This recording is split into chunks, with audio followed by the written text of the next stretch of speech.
An update on the COVID-19 situation here. 31 new cases were confirmed today. Now 0 community cases were reported for the 6th time this time. Well, there are 9 imported cases and all had been placed on stay-home notices since arriving in Singapore. And more details will be released tonight.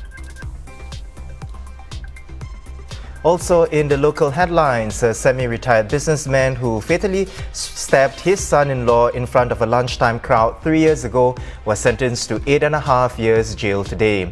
Tan Anam Singh was unhappy with how the younger man had treated his daughter and believed that it was part of a ploy to cheat him of his business. Tan had pleaded guilty last month to reduce charge of culpable homicide for stabbing Spencer Tupani in the chest 3 times outside the Telok Ayer Street coffee shop. Tan was originally charged with murder, but the charge was reduced after he was found to be suffering from a major depressive disorder.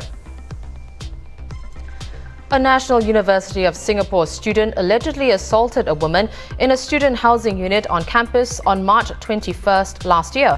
Korean Kim Do-hyung, whose case was last heard in a district court last Wednesday, is accused of 1 count of causing bodily pain to her. He's said to have hit the woman on her right outer arm, right forearm and left thigh, causing bruises.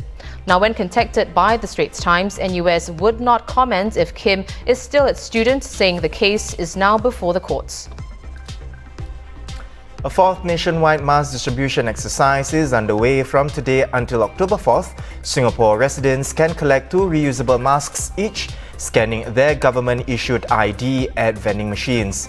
Domestic helpers and workers on work passes will also be able to collect the masks.